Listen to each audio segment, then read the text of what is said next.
Finishing treatment is supposed to feel like relief, and sometimes it does.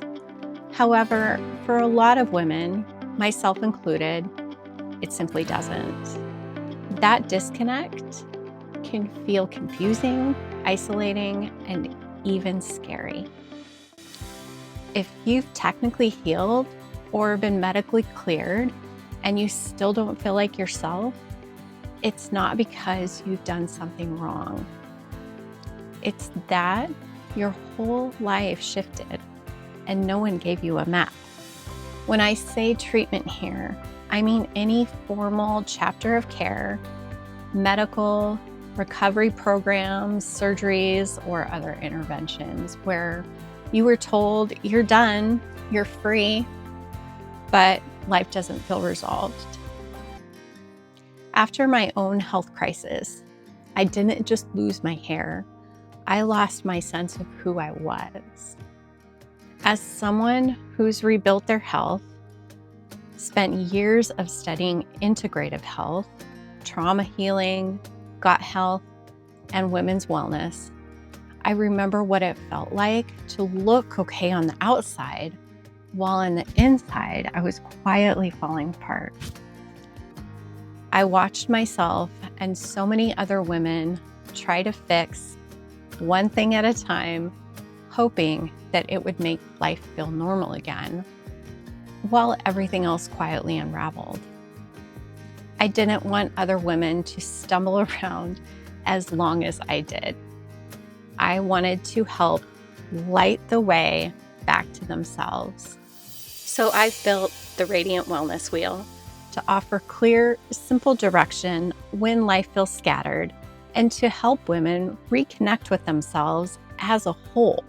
Health and wellness are about so much more than exercise or what we eat. The Radiant Wellness Wheel is a self-reflection tool that gently guides you back into relationship with the whole of your life.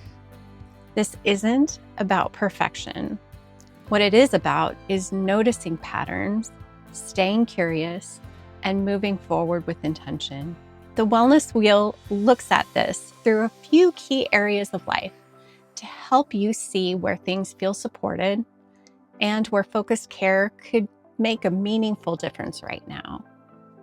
You don't have to work on these all at once. Most women notice one or two areas that are really calling for attention, and that's often where the relief begins. The first category is joy and contentment. After adversity, joy doesn't simply just snap back overnight. Sometimes healing means learning how to sit with grief, honor what was lost, and slowly allow contentment and even gratitude back into your life when it feels safe to do so. For many women, joy can feel unfamiliar or risky at first. If that's you, there's nothing wrong with you. It's part of learning how to feel again. Meals and nutrition. Nutrition often feels familiar in healing, but it's not just about eating right. It's about giving your body the building blocks to repair, support immunity, fuel your brain, fuel your energy, and rebuild your gut so you can feel more like yourself again, not just merely functional. Movement and exercise. Movement after a health crisis is about relearning your body, meeting it where it's at, restoring safe patterns, and building strength and stamina with respect instead of force. Environment.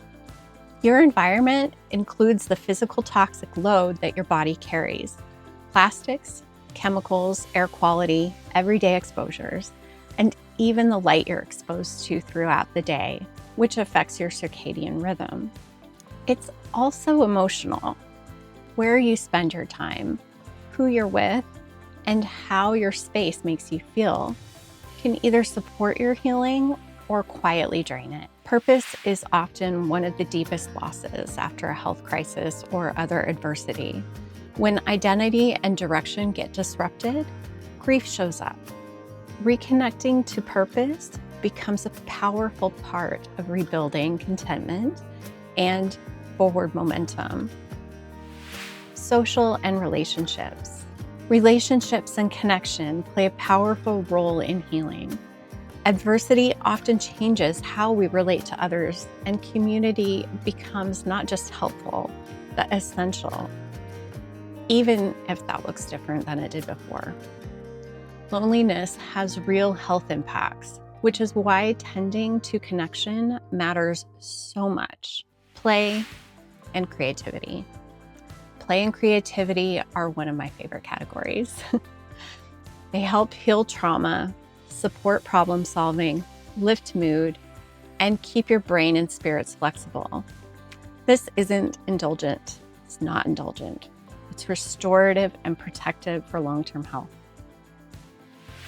Finances. Financial stress is huge on health, especially how it affects us.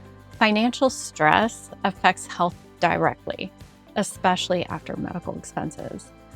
Small awareness shifts, like tracking spending, can reduce stress and restore a sense of agency more than people expect. Spirituality.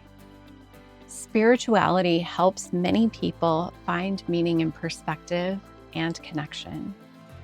It can shift us from fear towards love and remind us we're a part of something bigger, especially when life feels uncertain. None of these areas live in isolation. A shift in one often affects the other, and that's why the wheel works as a whole. The wheel is not a test or a scorecard. Your wheel is a living snapshot, a reflection of your lived experience in this moment. Let me show you what this looks like in practice. Once you're on the page, you click Start Your Radiant Wellness Wheel. You simply slide each line to reflect how aligned or out of sync it feels right now. Then you click See My Results and Reflections and notice the shape. Not to judge it, but to understand it. Again, there's no perfect circle. This is simply information. Your wheel will change over time. Some weeks it's going to look full, other times it won't. It might be a little lopsided. That doesn't mean you're going backwards. What it means is you're paying attention, you're being curious. Use this to notice your shifts, honor your progress, gently refocus where more care might be needed. Awareness comes before change. I'm going to say that again. Awareness comes before change. If you want to explore this for yourself, I've created an interactive version of the Radiant Wellness Wheel on my website. There's no pressure, no scores.